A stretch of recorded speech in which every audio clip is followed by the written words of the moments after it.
segunditos ahí de retraso, entonces vamos a ver cómo lo manejamos.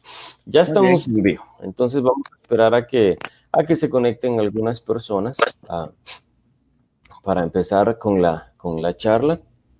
Déjeme ver por acá si ya está en la página también, si ya está cargando.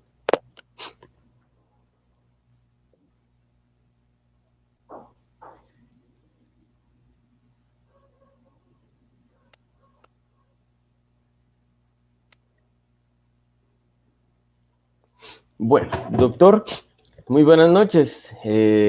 Ya tenemos algunas personas acá conectadas, entonces para nosotros, pues vamos a iniciar con este conversatorio. Es de agradecerle a su equipo de comunicación por la invitación para moderar, para hacerle la entrevista, para charlar, para tener esa conexión entre usted y los jóvenes seguidores de la página Jóvenes con Mulet. Vamos a charlar un poquito de todo. Hay varios temas en los que queremos tocar, algunas dudas que vayan a salir desde de los seguidores, algunas preguntas y algunos otros temas que le interesan mucho, sobre todo a la juventud, un poco de tema de coyuntura nacional. Entonces, doctor, pues buenas noches y bienvenido. Muy buenas noches, Douglas, y muy buenas noches a todas las personas que nos escuchan y que nos ven. Muchas gracias a Douglas Crispín por esta oportunidad y a todos los organizadores también y a todas las personas pues que nos escuchan ahí. Estoy muy interesado también en escuchar sus comentarios y responder a las preguntas que ustedes puedan tener durante esta reunión interactiva que vamos a tener. Muchas gracias de nuevo. A usted, doctor, pues bueno, ya tenemos algunas personas que nos saludan, Huehuetenango, saludos desde Monjas, Jalapa, doctor, dice, presente, dice Lilo desde Jalapa, y si igual al resto de personas que ya están conectadas y que nos ven, de igual manera nos pudieran comentar de qué parte del país nos están viendo para poder saludarles. Pues bueno, iniciamos, doctor Mulet, hace unos meses, terminó lo que fue la campaña electoral.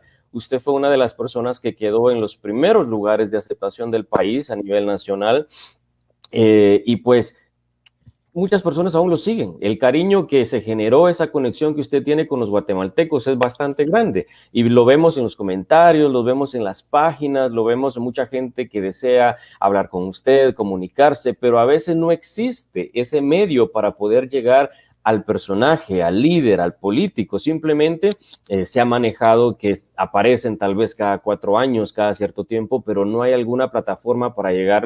Y qué bueno cuando me enteré de que ustedes trabajan de esta manera, tener esa cercanía con la población para poder platicar y para poder saber qué está pasando con usted, ¿verdad? Entonces, cuéntenos, doctor, ¿qué ha pasado con Edmond Mulet? ¿Qué ha pasado de él después de las elecciones? ¿Ha estado usted en sus páginas, lo vemos a veces en sus redes sociales, pero también nos comenta un poquito qué ha sido de la vida del doctor Edmond Mulet? Bueno, gracias Douglas. En efecto, bueno, participamos en ese proceso electoral y obtuvimos, pues, como decimos en Guatemala, un honroso tercer lugar, que a final de cuentas se convierte para las próximas elecciones tal vez en un primer lugar, porque las personas que estuvieron participando en primero y en segundo lugar, pues uno es el presidente y la otra, pues, es muy difícil que vuelva a participar por los problemas legales que tiene. Entonces, muchas personas nos ven a nosotros como los que estamos encabezando pues el pelotón. Yo le digo pues a mis compañeros que nada nos va a caer del tapanco así de gratis, sino que si vamos a participar, vamos a hacerlo empezando de cero. Aquí no nos merecemos absolutamente nada y tenemos que trabajar muy fuertemente. Entonces, después del proceso electoral de la última campaña, donde obtuvimos pues un importante lugar y tenemos un patrimonio de más de 500,000 de votos y sobre ese patrimonio pues estamos construyendo una nueva plataforma. Lamentablemente y con todo el dolor de mi corazón me tuve que separar del partido político pues que me postuló. Ahí llevamos 6 diputados al Congreso de la República, pero lamentablemente 4 de ellos no estuvieron a la altura de las circunstancias, no entendieron el momento histórico que está viviendo Guatemala y el mismo día que tomaron posesión como diputados en el Congreso, de esos 6 diputados, 4 cayeron en la trampa de la vieja política. Inmediatamente se pusieron a buscar negocios, a ver dónde había dinero, a ver qué, o sea, una cosa realmente increíble. Y empezaron esa dirigencia, ese partido, a ofrecer candidaturas a alcaldías y a diputaciones para las elecciones dentro de 4 años o dentro de 3 años, a cambio de dinero. O sea, una serie de cosas que son totalmente contrarias a nuestros principios y a lo que habíamos tratado pues de construir.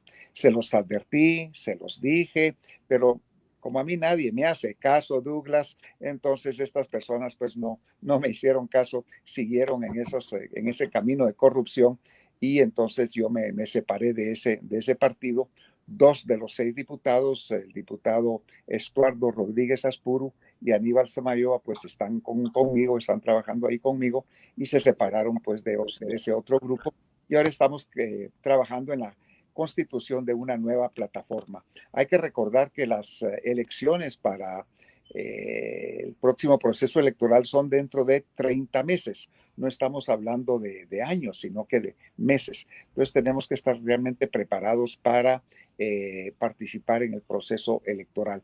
Ahí estamos con toda la gana, con toda la voluntad, con toda realmente la energía para hacerlo, sobre todo porque las circunstancias de Guatemala, lo dijimos durante la campaña electoral anterior, ya eran muy difíciles para el país y ahora hemos visto pues que la situación se sigue deteriorando y que es necesaria la participación, la contribución, sobre todo Douglas, de las nuevas generaciones y de los jóvenes de Guatemala.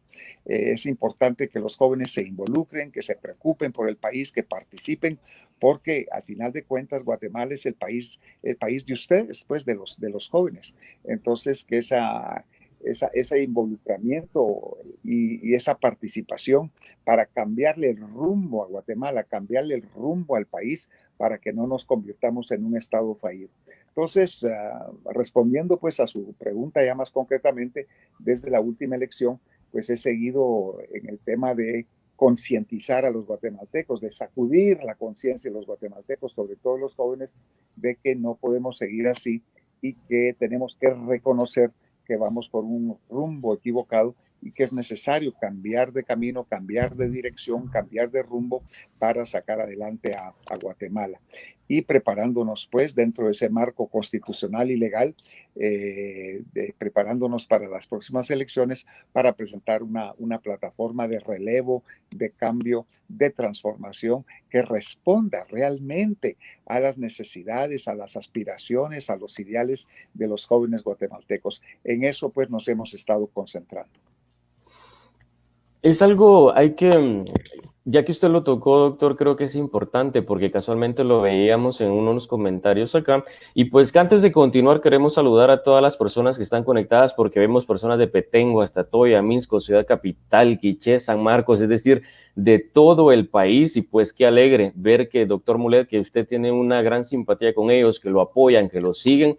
Y pues saludamos muy cordialmente a cada uno de ellos.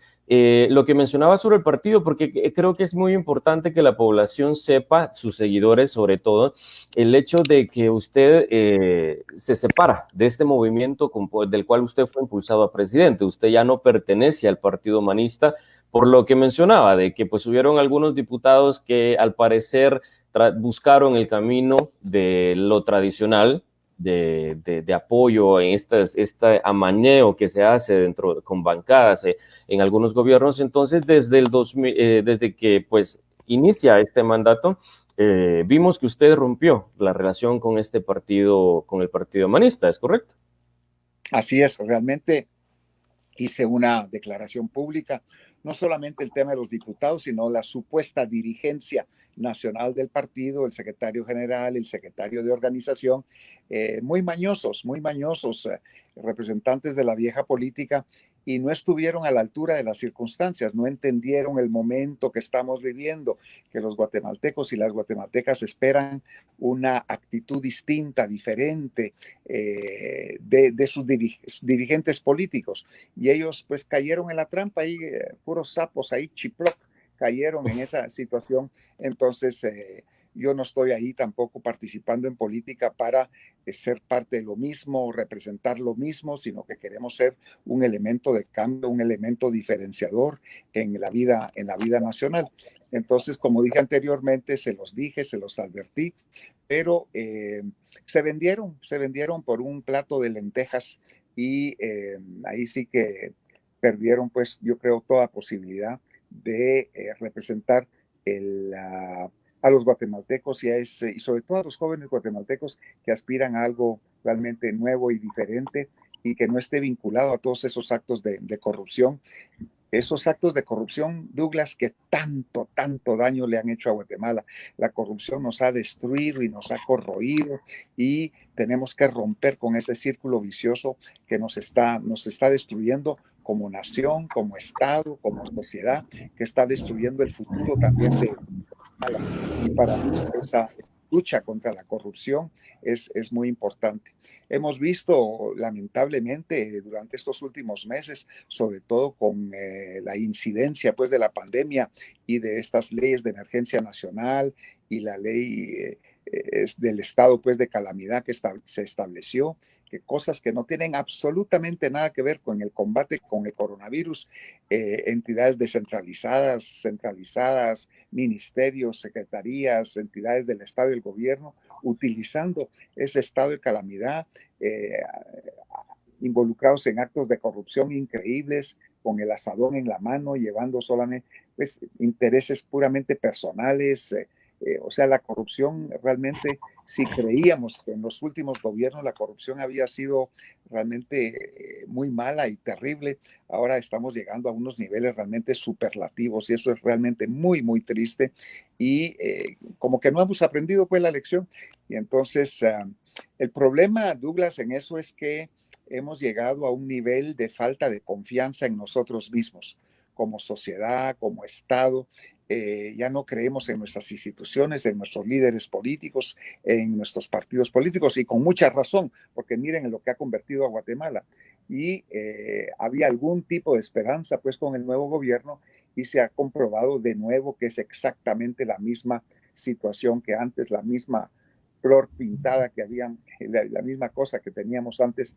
Entonces, la gente ha entrado en un nivel de escepticismo, de nihilismo, que la gente ya no cree en absolutamente nada. Las promesas que se hicieron en campaña no se han cumplido, al contrario, se ha profundizado los temas de corrupción, de ingobernabilidad, de ineptitud, de mediocridad en la función del Estado y del gobierno, y entonces la gente está en una situación pues en que ya no se cree en nada, entonces un sentimiento antisistema que se está generando que es muy peligroso también. Entonces tenemos también esa responsabilidad como para devolverle a los guatemaltecos esa confianza y de que dentro del marco constitucional, dentro del marco legal, sin hacer apelación a los extremos destructivos, que la cosa puede ser diferente y puede cambiar en Guatemala en beneficio sobre todo de las nuevas generaciones. Vemos a más personas que nos siguen comentando y pues muchos saludos para las personas que es Santa Rosa, déjeme ver por acá, Retauleo, varios países, un gusto, estimado doctor, buena noche. Pues hay muchos saludos, doctor. Hay alguien acá acaba de comentar algo que yo creo que es algo que nos compete en este tema y esta noche.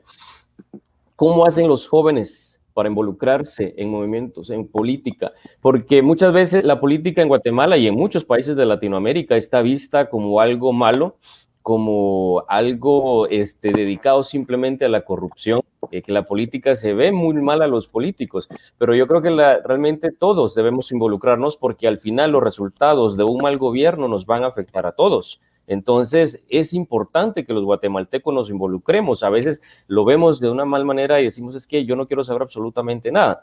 Pero si no nos involucramos, vamos a dejar que se repita la historia 1, 10 y 100 veces, que van a llegar los mismos, que simplemente va a pasar una y otra vez. ¿Por qué en Guatemala vemos que los movimientos políticos no involucran a la gente joven? ¿Por qué no se le da esa oportunidad a las nuevas ideas?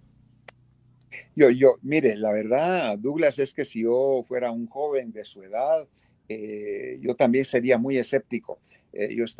no me interesaría la política, porque sería participar de esos mismos niveles de corrupción que hemos visto en el pasado. Sería yo un comparsa de esta situación actual, y los jóvenes no quieren ser comparsas de eso. Yo le preguntaría a todas las personas que nos están escuchando en este momento, que nos están viendo, quiénes fueron a votar en la última elección. Yo tengo entendido que en los estudiantes de la Universidad de San Carlos el año pasado, un porcentaje muy pequeño fue a votar, y eso es trágico, eso es dramático, que eso demuestra pues que no hay credibilidad y no se participa porque no se cree pues en que las cosas puedan cambiar, y eso favorece lamentablemente las posiciones radicales y polarizantes que dicen, bueno, aquí a través del marco constitucional las cosas no pueden cambiar, la única forma es a través de un movimiento revolucionario, de un cambio radical, lo que tampoco es bueno para el país. Entonces, muchas jóvenes, muchas personas, también yo conozco padres de familia de todos los niveles económicos que les dicen a sus hijos, andate de Guatemala, anda a estudiar fuera, anda a trabajar fuera, anda a hacer tu vida fuera, porque los padres de familia no creen que sus hijos tienen un futuro en el propio país. Y eso realmente es una verdadera tragedia. Hemos llegado a unos niveles de falta de confianza en nosotros mismos, y es algo que tenemos pues que reconstruir. Ahora, ¿cómo reconstruimos la confianza en nosotros mismos, en Guatemala, en nuestras instituciones? A través de la participación. Y esa participación pues es a través de los jóvenes, y los partidos políticos deben dejar de ser clubes exclusivos de ciertos grupos interesados o de ciertas agendas, y abrirse pues a la juventud. Yo creo que en los últimos años en algunos partidos políticos se han abierto las puertas pues para jóvenes, pero no lo suficiente. Hay que decir también y hay que reconocer que en algún momento algunos partidos políticos ofrecieron oportunidades para algunos candidatos, jóvenes, para que fueran candidatos a diputados, y esos salieron más corregidos y aumentados que los viejos. Estaban los famosos Dipu Kids, ¿verdad? Que uno creía que ellos iban a hacer las cosas distintas y diferentes, y igual que esos diputados humanistas que llevamos al Congreso de la República, cayeron así, pues con los pies hinchados en manos de la vieja política. Entonces, el hecho pues de ser jóvenes no significa una garantía absoluta de que las cosas van a ser diferentes, sino que hay que abrirle las puertas a los jóvenes, pero también dirigirlos, también instruirlos, también asesorarlos, también aconsejarlos para que porque la vieja política es bien mañosa, la vieja política está llena de triquiñuelas, e inmediatamente embaucan a los jóvenes y los llevan por los caminos equivocados. Entonces, lo que hay que pedirle a los jóvenes que participan en política es que también hay personas mayores con experiencia en Guatemala, gente muy correcta, muy decente, que los pueden asesorar en ese camino, y para que no caigan en las tentaciones fáciles y rápidas pues de la vieja política. O sea que ese involucramiento, esa participación es importante, pero tampoco que los jóvenes crean que son los dueños del universo, sino que también tienen que escuchar, tienen que leer mucho, aprender y aprehender con H, captar mucho de lo que es bueno y de lo que es malo, y no caer en las trampas pues de la vieja política, que hemos visto que eso ha sucedido. O sea que es un dame y daca. Yo creo que es un compromiso, es una relación de confianza que se debe dar entre personas con experiencia, de buena voluntad, y los jóvenes, para que también vayan dirigiéndose en un camino pues adecuado. Yo creo que hay un dicho que yo vi alguna vez en un lugar en Suiza, que decía, ay, si los viejos pudieran, decía el dicho, y la respuesta era, ay, si los jóvenes supieran. O sea, los que pueden y los que saben, yo creo que esa combinación es muy importante. Y en ese tema creo que cabe mucho, doctor, la idoneidad, la preparación académica, la proyección social. porque los famosos Dipukits hemos visto, famosos Dipukits que realmente salieron mucho peor que diputados que llevaban tal vez muchos 10, 20 años en el Congreso, pero tiene que ver el hecho también de que son parte de estos partidos políticos que simplemente buscan beneficios personales, que vamos a decir, bueno, yo aporto 100,000, 200,000, medio millón de quetzales. Entonces yo creo que eso es muy importante, saber realmente elegir a unos candidatos debe ser primordial para un partido político y no seguir fomentando ese motor de corrupción, que lo único que se busca es, bueno, no importa quién sea, qué mal, porque eso es un gran daño para el país. Y ahí cabe lo que usted dice, los jóvenes muchas veces lo que vemos decepcionante el saber de que alguien que tuvo esa oportunidad de hacer un país, de promover políticas a favor de los jóvenes, simplemente llegaron a ser parte de lo mismo. Entonces, ¿cómo considera usted que deberíamos de iniciar ese proceso de involucramiento con los jóvenes? Sí, tiene toda la razón, Douglas, porque no sé si a todos, pero algunos de estos Dipukits llegaron ahí porque eran hijos o sobrinos de líderes de la vieja política y que pagaron para llegar a su posición. Ahí no hubo una meritocracia. Entonces, lo que estoy seguro, convencido, es que tenemos que abrir las instituciones políticas al mérito, al trabajo, a la meritocracia. No importa de dónde vienen, qué ascendencia tienen, si tienen apellidos, si tienen dinero, si tienen recursos, si tienen contactos o conectes, no, tiene que ser la meritocracia, el puro trabajo individual, personal de cada persona, y que no dependa del pisto, del dinero, de los recursos económicos, porque muchas de esas posiciones fueron compradas en beneficio pues de estos patojos, o sea que no les costó, o sea, ellos no llegaron ahí realmente porque fueron a trabajar con las bases, que se fueron a fajar ahí en las aldeas, en las comunidades, para ganarse la confianza y el voto de la gente. O sea, el camino que ellos escogieron fue totalmente distinto y diferente. Y eso es algo pues que tenemos que cambiar y darle el espacio al mérito individual y personal de cada persona que se quiera fajar.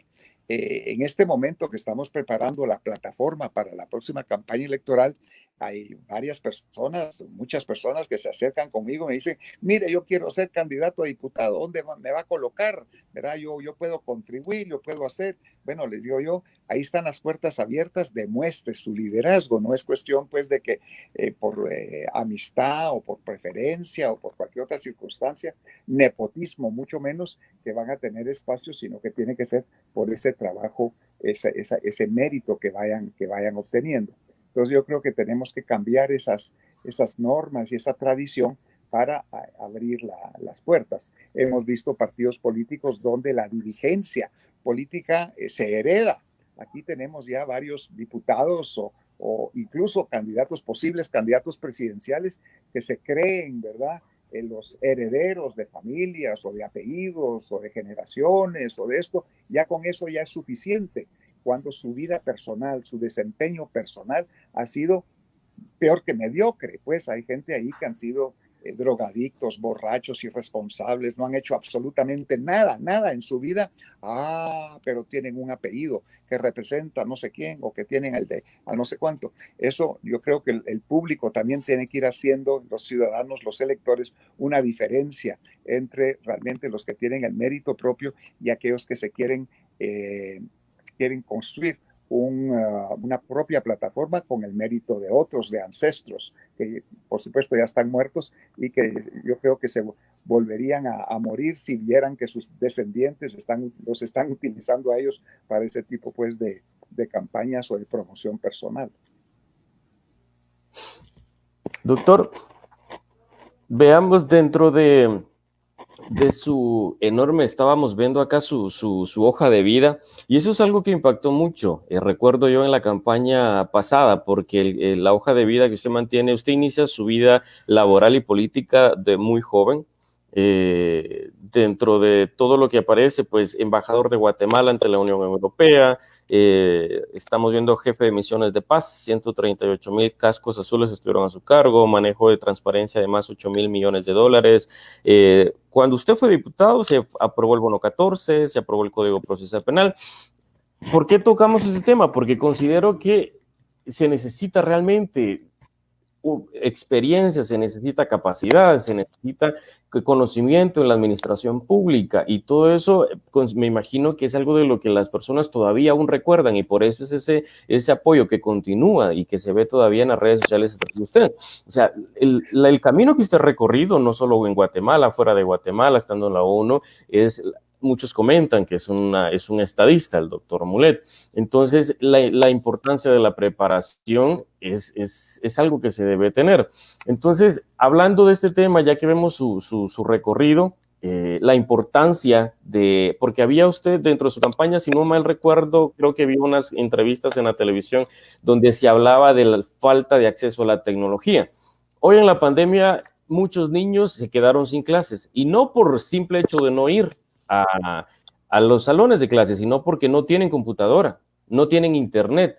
Entonces, la necesidad realmente de llegar y llevar la tecnología, el acceso a educación, que se preparen, que haya acceso a educación primaria, secundaria, que se vaya a la universidad, que, o sea, todo este proceso tan largo que nos hace falta y que debemos luchar por él, ¿cómo hacemos? ¿Cómo llevamos? ¿Cómo hacemos para que más gente tenga acceso a la educación, que tenga acceso a la tecnología, que puedan recibir sus clases online? Porque esta pandemia nos deja una gran lección.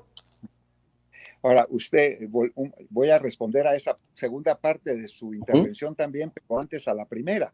Usted se refería un poco a mi ridículo, como digo yo, todo lo que pues, se ha hecho en la vida, pero lo que sí le puedo asegurar es que yo no represento a ningún grupo económico, a ningún sector económico, a ninguna familia, a ningún interés, ninguna agenda de ningún tipo, pues yo soy totalmente libre e independiente. Yo empecé a trabajar cuando tenía 10 años de edad. Yo no llegué a ocupar posiciones de nombramientos o políticos, incluso en el sector privado, el trabajo que yo he hecho, o a nivel político, a nivel diplomático, a nivel internacional, o por cuello, o porque soy hijo de fulano, o sobrino de tal, o recomendado de tal, de ninguna manera, porque yo no tengo esos vínculos, esos nexos.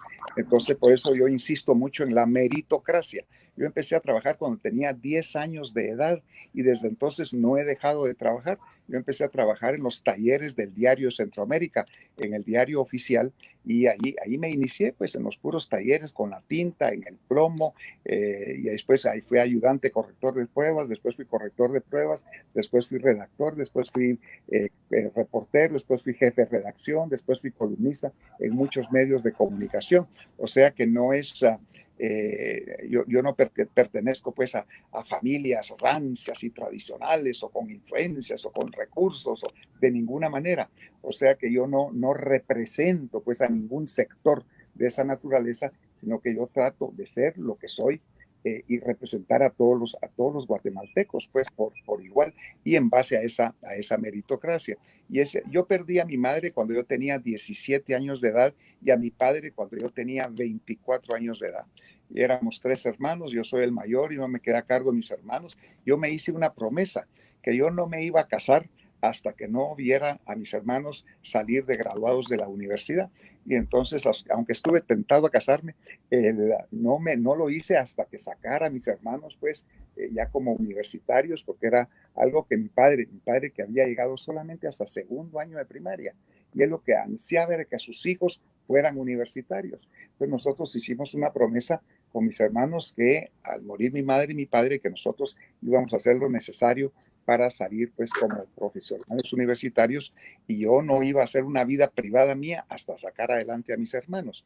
O sea que ha sido una vida de lucha, de esfuerzo, de sacrificio y todo lo que se pudo construir a nivel político en Guatemala, mi participación como diputado, como presidente del Congreso, después como embajador de Guatemala en los Estados Unidos, en la Unión Europea, y después ya mi inserción en el sistema de Naciones Unidas, donde ocupé muchísimos cargos, incluso llegué a ser secretario general adjunto de las Naciones Unidas. Todo eso pues no me cayó así regalado del tapanco. Eso fue debido al esfuerzo y al trabajo. Por eso es que yo reconozco mucho a aquellas personas que no por su apellido, no por su dinero, no por sus relaciones, sino que por su mérito personal han logrado salir adelante. Y eso es una parte fundamental pues de mi filosofía de vida que yo tengo y que quiero aplicar también pues en la política y en la vida nacional. Y eso nos lleva a la segunda parte pues de su comentario, Douglas, que se refiere a la calidad de la educación que estamos dando en Guatemala, que es realmente apabullante.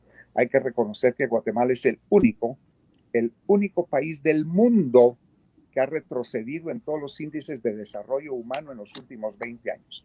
Hay más violencia, hay menos calidad de educación, menos salud, menos oportunidades de trabajo, menos justicia, menos de todo. O sea que hemos retrocedido en todos los índices de desarrollo humano, caso único en el mundo, y eso pues no es posible. Entonces el Estado también tiene una responsabilidad y una obligación, y en el tema de la educación estamos a uno de los niveles peores del mundo. No le estamos dando a los niños y a los jóvenes de Guatemala, no solamente en la educación pública, sino en la educación privada también, los instrumentos necesarios para que puedan salir adelante y que sean competitivos en este mundo globalizado que estamos viviendo. Y ahí viene el tema de la conectividad. Guatemala es el país menos interconectado de América Latina. Y ahora, con esta pandemia y con este virus, cuando se le pide a los niños que sigan sus clases por Internet, yo digo, pero si el 80% de los jóvenes y niños en Guatemala no tienen acceso a Internet, ni tienen tablets, ni tienen computadoras, entonces, ¿cómo diablos van a seguir sus cursos y sus clases? Porque el Estado no ha estado al nivel de poder dotar a la educación de los recursos, no solamente materiales, sino de sustancia y de calidad también para los niños guatemaltecos. Y eso es algo pues que también tenemos que remediar. Y eso está vinculado al tema de la salud también, al tema de la infraestructura, al tema de la generación de trabajo y de empleo. Entonces, es un paquete global que si queremos, como yo quiero, realmente trabajar por los jóvenes y los niños de Guatemala, tenemos que enfrentar todos esos temas pues de forma global. Y esta pandemia, como usted menciona, solamente ha puesto en evidencia, a flor de piel, las debilidades pues de nuestro Estado, de nuestro sistema, que no está a la altura de las circunstancias, que ya sabíamos y conocíamos de esas debilidades, y ahora pues todo eso está mucho más visible. Entonces, desde antes de esta crisis, de esta pandemia y de este gobierno, la situación ya era realmente muy preocupante, alarmante. Vamos en un camino, pues, que vamos a ir a un barranco, a convertirnos en un estado fallido. Y de ahí mi propuesta de cambiar el rumbo del país para que no caigamos en ese barranco, porque yo les digo, si caemos en ese barranco de ese precipicio, ya no se sale. Yo lo he vivido, pues, yo administré todos esos estados fallidos y estados en crisis en el mundo, 26 misiones que tuve a mi cargo representando a Naciones Unidas. Yo no quiero que Guatemala se convierta en eso, y de ahí la necesidad de hacer algo para que los jóvenes y los niños de Guatemala tengan una mejor Guatemala que la que hemos construido pues hasta ahora. Y ahí, por supuesto, hace falta visión, hace falta liderazgo político, hace falta priorizar también los temas fundamentales. Y para mí son dos, educación y salud. Por supuesto que está la infraestructura, esta generación de trabajo y todo lo demás que ustedes quieran. Pero si no hay educación y no hay salud, no vamos a poder generar los demás. Y son dos aspectos, la educación y la salud, que el Estado, el gobierno, los presupuestos, los congresos, los partidos políticos, los supuestos dirigentes políticos que hemos tenido en Guatemala han dejado de lado la educación y la salud en Guatemala, y ahora estamos pagando ese precio por esa irresponsabilidad de muchas décadas. Otro tema, doctor, que se toca mucho y se nota aquí en sus seguidores, en los comentarios. Todos los años hay decenas de cientos de miles de jóvenes que se gradúan, salen del bachillerato, del diversificado, pero las oportunidades laborales en Guatemala son muy pocas. Aparte de que las oportunidades son pocas, tampoco existe un mecanismo de ayuda para apoyar a microempresarios, a emprendedores, a gente con nuevas ideas. ¿Qué podemos hacer? ¿Cómo podemos atraer inversión para que haya nuevas oportunidades? ¿Cómo apoyar a gente emprendedora que quiere implementar su pequeño negocio pero no encuentra el capital? Gente que quiere iniciar y tiene esta idea, entonces, pero a veces se cierra, no se ven esas puertas. ¿Cómo cambiamos esta realidad de tantos jóvenes que se quedan en el limbo esperando 1, 2, 3 años por una oportunidad laboral?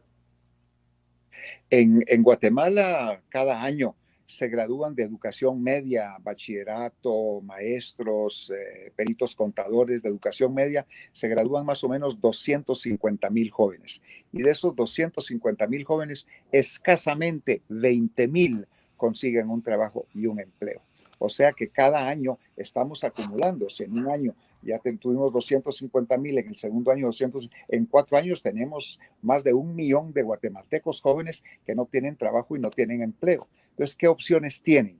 Muchos de ellos es exilarse, irse a otros países, sobre todo Estados Unidos, a buscar su futuro, corriendo unos riesgos increíbles, pues, o sea, porque el país, el Estado, no le ofrece esas oportunidades. Y en algunos casos lamentables, muchos de estos jóvenes no les queda más remedio que o la delincuencia o la mara o algunas otras actividades, y muchos de ellos, la gran mayoría, también se van a la economía informal. El 75% de los guatemaltecos está en la economía informal, que es una economía de sobrevivencia, supervivencia. Lo que no venden y no lo producen hoy, mañana no tienen con qué comer. O sea, ahí no hay protección social, ahí no hay nada. O sea que tenemos que mejorar la calidad también de nuevo, insisto mucho en el tema de la educación para ser competitivos. El, el, el tema por ejemplo, en muchos países, en América Latina, por no ir muy lejos, en Colombia, en Perú, en Ecuador, en Chile, en Argentina, en Uruguay, todas las escuelas públicas y todos los institutos públicos están conectados a Internet. Todos los niños en Uruguay, por ejemplo, en Colombia, en Perú, tienen su tablet, tienen su acceso a programas de Internet de educación. Los programas de educación en Uruguay, por ejemplo, en nivel primario y secundario, son preparados por las grandes universidades, por Cambridge, por Oxford, por MIT, por los grandes centros educativos, científicos, filosóficos del mundo. Los más avanzados son los que están preparando los programas educativos de los niños en esos países.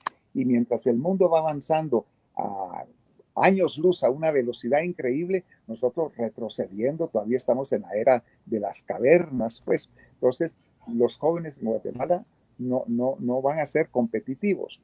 Para generar trabajo y para generar empleo se necesita inversión de capital, o guatemalteco o extranjero, gente que venga a crear empresas, trabajo, no solamente en temas de manufactura o industrial o agrícola, en servicios también, todo lo que se refiere a las nuevas tecnologías, el Internet, en los centros estos de traducción, en muchos otros también.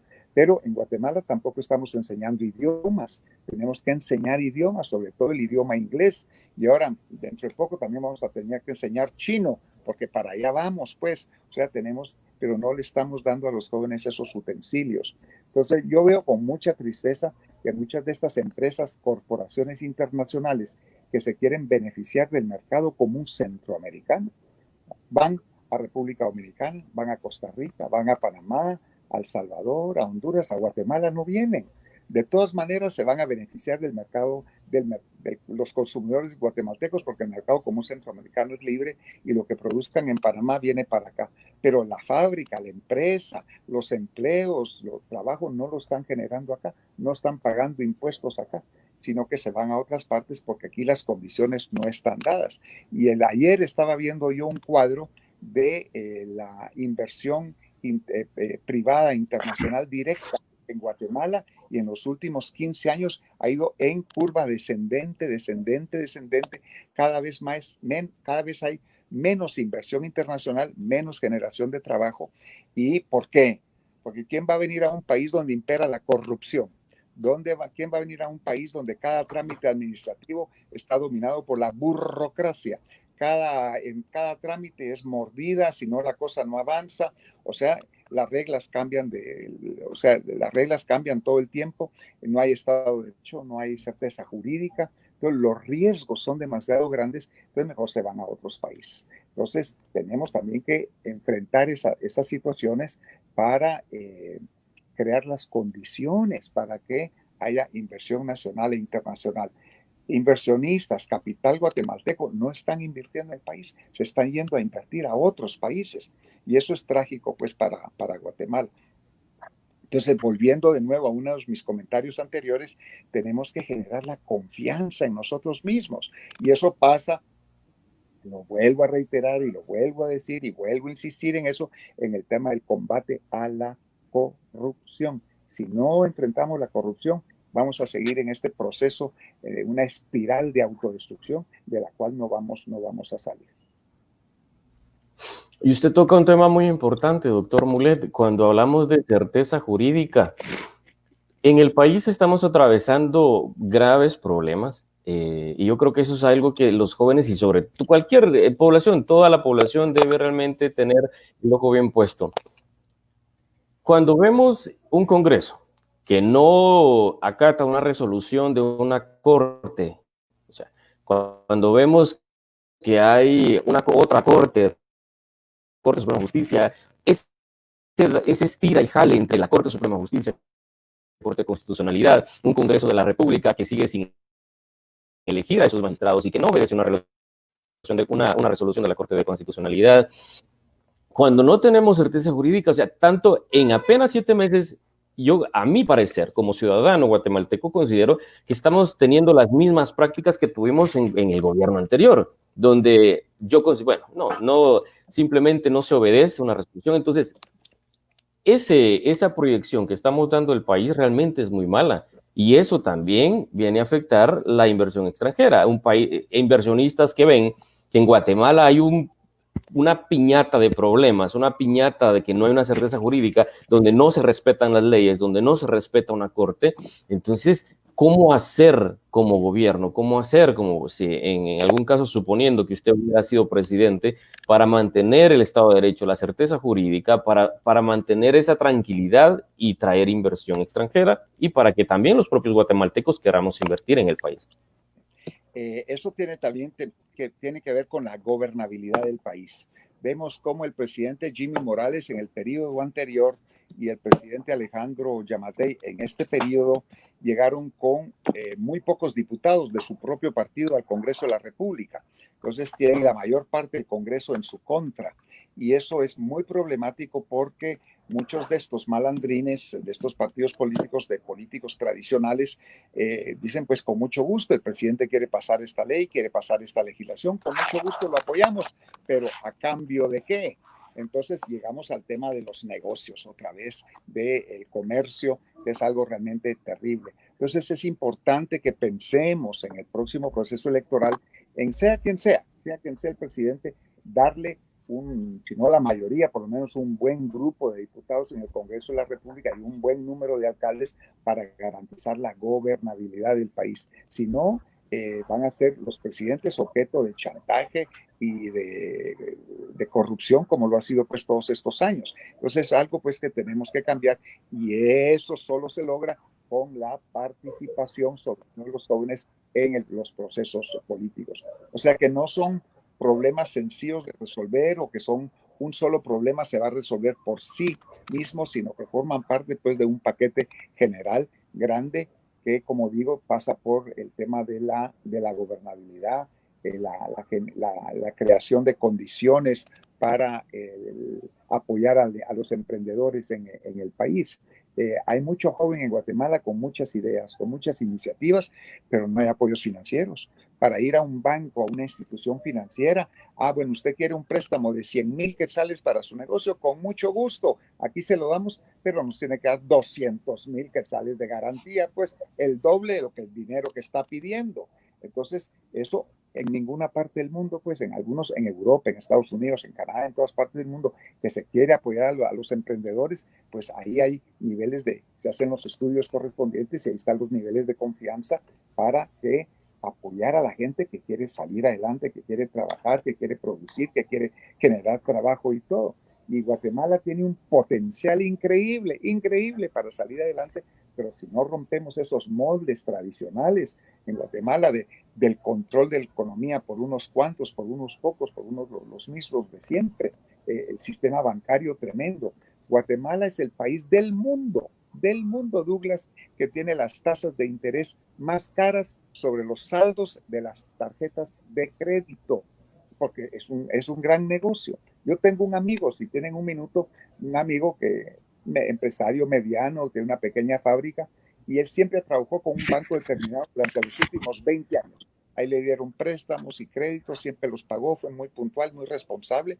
Y a principios de este año, antes de incluso de la pandemia, fue al banco y le dijo, miren, necesito 80,000 quetzales porque necesito comprar una maquinaria y todo, y una suma que por lo que él ha manejado no era gran cosa, y pasa una semana y 2 semanas y no había respuesta. Fue a ver al gerente del banco, eso me lo cuenta él, y el gerente del banco le dice, pues mire, disculpe, no lo tome personalmente, no tiene nada que ver con usted, pero es política de la junta directiva del banco que ya no vamos a dar préstamos, ya no vamos a dar préstamos. Sin embargo, usted lo conocemos, entonces yo le ofrezco, no le podemos dar el préstamo, pero usted pide 80,000 quetzales de un crédito, pero aquí le doy una tarjeta de crédito, hasta 200,000 quetzales en su la tarjeta de crédito.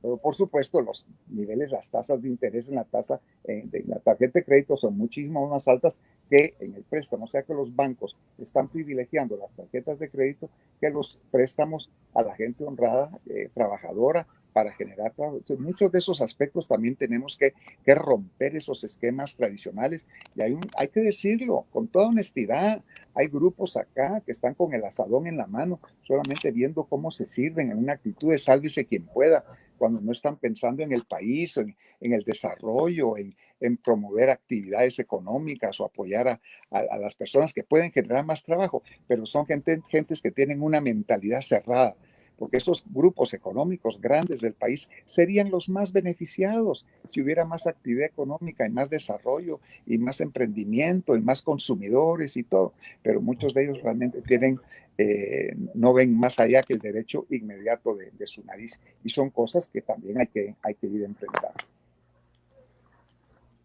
Doctor, una de las preguntas que se ven dentro de los comentarios y que acá también me trasladaron, hablamos sobre los jóvenes en el área rural. Los salarios en el área rural, para empezar, las oportunidades son muy pocas. Muchos jóvenes, lo que usted mencionaba hace un momento, lo que se busca es migrar, buscar oportunidades fuera de Guatemala. Y a veces ya estamos hablando de personas de 15, 16, familias que también llevan niños. ¿Por qué se ha olvidado tanto al área rural? ¿Por qué no? ¿Por qué teniendo tanto potencial en las áreas rurales? ¿Por qué vemos tan poca inversión? ¿Por qué vemos tan poco interés en los gobiernos de llevar este desarrollo al área rural, en resaltar la gran importancia del área indígena y de los jóvenes que también tienen muchas ideas que podemos promover? ¿Por qué se dejan el olvido de estas áreas?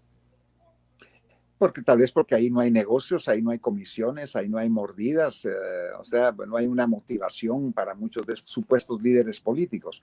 Hay que llevar inversión, infraestructura a muchas áreas del país, a muchas regiones enteras de Guatemala totalmente abandonadas. Hay que ver las escuelas. Yo he visto escuelas con los pisos de tierra, con los techos de lámina donde se cuela el agua, con los hoyos que hay, los niños se sientan en troncos de árboles para recibir clases cuando al maestro se le ocurre llegar a dar clases. O sea que incluso en ese tipo de infraestructura educativa, los puestos de salud que alguna vez se inauguraron o centros de salud totalmente abandonados, sin mantenimiento, sin atención, de atención primaria a la salud, que también es algo que hay que hacer. O sea que el campo guatemalteco, el área rural guatemalteca está totalmente abandonada. Y entonces que no se extrañen los urbanos y los capitalinos cuando vengan estos movimientos de reivindicación de derechos y de necesidades pues de grupos indígenas o de grupos marginados pues de la sociedad guatemalteca. Entonces, Guatemala somos todos, Guatemala es una, todos somos hermanas y hermanos guatemaltecos, y aquí tenemos que tener ese elemento de solidaridad también. Hay que ver el Ministerio de Desarrollo Social. El 75% del presupuesto del Ministerio de Desarrollo urbano y rural, no lo dije lo invierten, dije lo gastan en el departamento de Guatemala. No es ni en el Petén, ni en la zona, ni en el norte del Quiché, ni en Alta Verapaz, ni en Huehuetenango, ni en Sololá, no, aquí. ¿Por qué? Porque aquí están los negocios, pues. Entonces, de nuevo, el tema de la corrupción.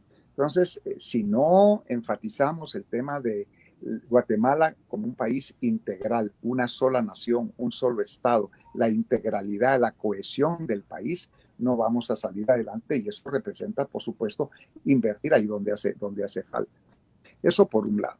Por otro lado, hay que darle a los jóvenes en el área rural también otras opciones, porque la tierra ya no va a alcanzar para todos. La tierra, esa agricultura de subsistencia, no puede seguir. O sea que ya no estuvo bien en algunas generaciones en el pasado, pero ahora estamos en otra etapa. Entonces hay que darles de nuevo a través de la educación a los jóvenes otras opciones. Uno tiene una mejor calidad de vida en actividades de comercio o de servicios, por ejemplo, que en actividad de subsistencia, calzando ahí la milpa todos los años o en una pequeña parcela que cada vez se hacen cada vez más pequeñas. Entonces hay muchas otras actividades económicas que son más favorables para el desarrollo económico personal, familiar, social, comunitario, más que esa actividad económica personal, pero no se le da a los jóvenes esa oportunidad educativa ni apoyo tampoco para poderse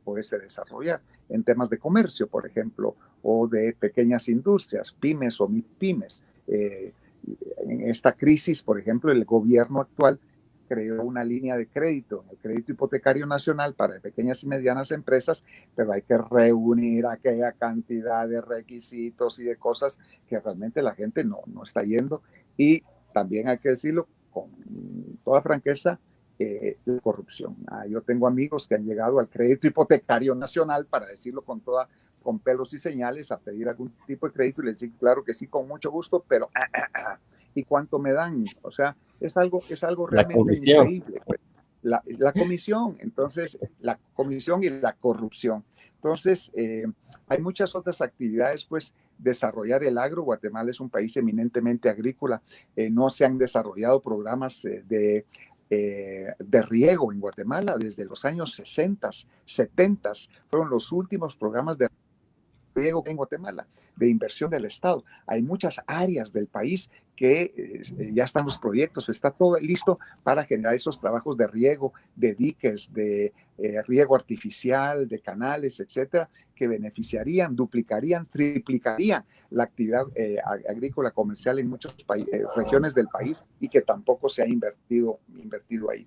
Entonces, hay mucho que hacer pues en esa área y es cuestión de visión de país, de liderazgo, de conciencia también, de conciencia social, dándole a las personas que quieren tener una actividad agrícola tradicional las oportunidades de multiplicar sus ingresos, mejorando su producción, su calidad, pero también dándole oportunidad a otros jóvenes de que se puedan dedicar a otras actividades que no sean necesariamente las agrícolas.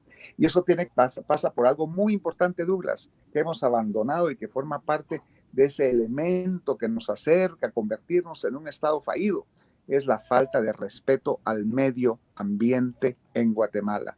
El cambio climático, la deforestación, la basura, la porquería, la suciedad, la contaminación, todos los ríos, todas las cuencas de agua en Guatemala están totalmente contaminadas. Entonces estamos destruyendo al país, estamos envenenando a la tierra, a la madre naturaleza, a la madre tierra, la estamos envenenando. Entonces ahí sí que los jóvenes necesitan tener un apoyo para, en el tema del medio ambiente, hacer lo necesario para cambiar nuestra actitud. Mire la basura, la porquería en todas partes, el plástico, el duroport. Realmente estamos envenenando al país y hemos sido testigos todos pues, de los niveles de deforestación a nivel nacional de una manera irresponsable y de nuevo la corrupción, ¿verdad? Porque yo he visto camiones bajando allá de los Cuchumatanes o aquellos trozos, aquellos troncos inmensos de árbol a medianoche, cuando no hay policía, no hay nada, directamente a los aserraderos, no hay quien vigile, no hay quien controle, las gentes que cortan los bosques no están resembrando tampoco. O sea que es un país, un caos, una depredación tremenda. De nuevo, esa actitud que mencioné anteriormente de sálvese quien pueda. Esto ya se hundió, esto ya se jocoteó mucha, aquí vamos a ir, cada uno pues salga lo que se pueda. Y si seguimos así, estamos cometiendo un suicidio colectivo. O sea que yo no quiero transmitir pues aquí mensajes o vibras negativas, pero sí quiero sacudir la conciencia de los guatemaltecos, sobre todo los jóvenes, que la cosa es grave de gravedad y que si no nos involucramos y si no participamos, si no cambiamos el rumbo del país, esto se va a hundir y aquí perdemos todos. Entonces yo creo mucho que la salvación del país está en los jóvenes de Guatemala. Y de eso se trata este conversatorio, doctor, de empezar a involucrar a sus seguidores, a los comentarios, a las ideas, de ver las necesidades que se tienen, porque son muchas. Y hay algo que alguien comentaba acá en un comentario, doctor, donde mencionaba el llevar esa tecnología a las áreas rurales, empezar a trasladar, a tecnificarlos, profesionalizarlos. El área de inglés aquí en Guatemala han venido muchos call centers.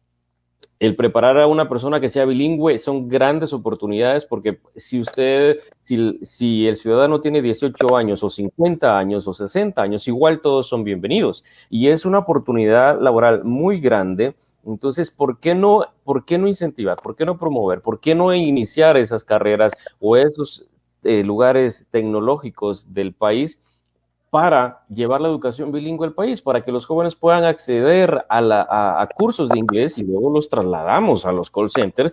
Porque yo personalmente trabajé en uno y realmente el acceso fue muy fácil, es decir, el presentarme, hacer mi entrevista y decir, bueno, al otro día, bienvenido, hay una preparación de 15 días, de un mes, depende del call center. Entonces, es una oportunidad laboral muy grande. ¿Por qué no apoyamos en ese sentido a la preparación bilingüe en el país? En no solamente la educación pública, sino la educación privada, pero también el Estado. En mi programa de gobierno que yo presenté el año pasado cuando era candidato a la presidencia, había un programa muy específico para los call centers. El Estado, el gobierno, yo ofrecía una beca de 2,000 quetzales al mes durante 6 meses para jóvenes guatemaltecos para que realmente embebieran del tema del idioma inglés, que aprendieran bien el idioma inglés. Ya teníamos los contactos con las grandes corporaciones de call centers que al no más graduarse estos jóvenes de esos 6 meses, sufragado, pagado, subsidiado por el Estado, por el gobierno, inmediatamente tenían su contrato pues con estos call centers. Hay que reconocer que en Guatemala el español que hablamos no tiene el acento que pudieran tener, por ejemplo, los mexicanos o los salvadoreños o los hondureños o muchos otros países, puertorriqueños o dominicanos o panameños, en fin, nosotros tenemos un español muy neutro y eso realmente facilita mucho cuando uno habla inglés, tener también un inglés mucho más neutro, que es lo que los call centers o estas grandes corporaciones internacionales de servicios están buscando. O sea que tenemos ahí una ventaja comparativa en Guatemala, incluso pues en nuestra forma de hablar para poder proveer estos servicios. Muchos países de Centroamérica, El Salvador notablemente, se ha beneficiado muchísimo de los call centers, Costa Rica también y Guatemala. De nuevo, en ese otro tema, hemos estado pues rezagados y es algo que tenemos que hacer.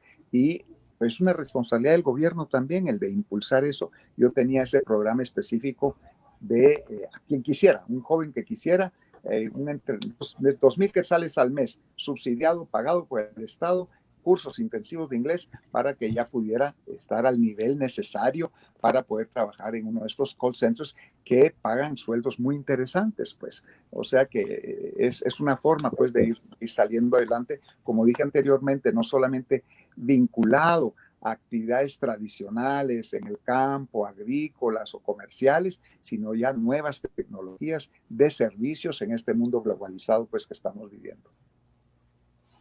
Vamos casi terminando, doctor, con esta charla interesante y hay un tema que yo creo que se debe tocar porque usted estuvo muy cerca de ser presidente. Entonces, ¿qué considera usted?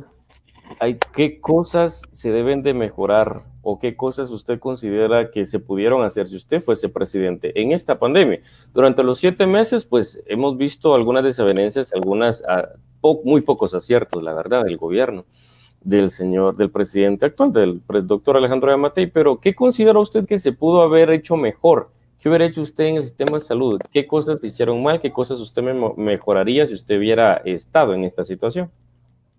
Bueno, lo primero es que hay que reconocer que esta pandemia le cayó así del cielo a todos los presidentes del mundo, primeros ministros, reyes, gobernadores, dictadores, o sea que nadie estaba realmente preparado para enfrentar una situación de esta naturaleza. No había protocolos, no había experiencias previas, o sea que cada quien lidió con esta situación en base a la información que se tenía en ese momento. Yo creo que las primeras acciones del gobierno, sobre todo reconociendo que Guatemala no tiene una capacidad instalada de hospitales, de clínicas, de medicina preventiva, no tiene los suficientes médicos, o sea, todo el servicio médico es muy escaso, muy frágil. Entonces, las primeras medidas que había que hacer, que fueron las adecuadas, fue la de la prevención, el de las mascarillas, el distanciamiento social, evitar el contacto personal. Yo creo que esas fueron medidas oportunas. Sin embargo, conforme fue pasando el tiempo, la falta de transparencia, la falta de información, no había oportunidad para que los medios de comunicación, que son los intermediarios entre la población y los electores y los elegidos, no había conferencias de prensa, no se podía preguntar. Era el presidente al principio que salía, después puso al ministro, después sacaban un boletín diario, después ya nada. O sea que no había una conexión ahí entre unos y otros, y hubo también muchas falsedades, muchas equivocaciones, mucha manipulación también de los datos, y eso fue minando, fue drenando la confianza entre unos hacia el Estado y hacia el gobierno. Yo creo que una mejor comunicación, información honesta, sincera, miren, la situación es esta, de lo que estamos pasando, pero trataron de disfrazarlo. Nosotros todo lo tenemos bajo control, estamos haciendo eso, estamos invirtiendo, y el tema de nuevo, otra vez, lamentablemente, el de la corrupción en el Estado, en el gobierno, entidades descentralizadas, ministerios, secretarías generales, aprovechándose del estado de calamidad, de las leyes de emergencia. En el propio Ministerio de la Defensa empezaron a comprar cosas en el INDE, en muchos otros lugares, sin licitación, a proveedor único, o sea, a unos precios exorbitantes, servicios y productos innecesarios que no forman parte del combate contra el coronavirus, pero solamente para ganar negocios y comisiones y hacer una serie de cosas. Entonces, todo el tema de la corrupción también, que la gente no es idiota, ¿va? La gente no es retrasada mental. La gente se da cuenta de todo lo que está sucediendo. El Congreso aprobó aquella enormidad de una expansión del presupuesto nacional, préstamos y todo, y no se ha visto absolutamente nada. Y vemos, pues, de nuevo en muchas entidades del Estado, pues, un aborazamiento de negocios personales, y lo cual es realmente lamentable que en estos momentos haya gente que estén medrando sobre el dolor y sobre las penas y la tragedia, pues, del pueblo de Guatemala, no solamente las muertes y los enfermos, sino la gente sin trabajo y sin oportunidades, etcétera. O sea que ha habido por parte del Estado y del gobierno, yo no sé si hay complicidad o no, espero que no, pero ha sido un aprovechamiento, una falta de vigilancia, una falta de supervisión de parte del presidente y del Estado en todos estos actos de corrupción que se han hecho, que desde un primer momento se debieron haber controlado y evitado y parado, y lamentablemente no se hizo.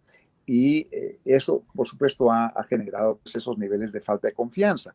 Vemos en los consejos municipales, ¿verdad? En esa actitud de sálvese quien pueda ahorita, aumentándose las dietas para cada sesión del Consejo Municipal. Y hay municipalidades en donde los síndicos y los concejales ganan 90, 95,000, 100,000 quetzales al mes cada uno, en un abuso tremendo, pues, de la confianza ciudadana. O sea que yo hubiera enfatizado mucho una transparencia en cuanto a información, comunicación, y en cuanto al manejo también de los fondos públicos.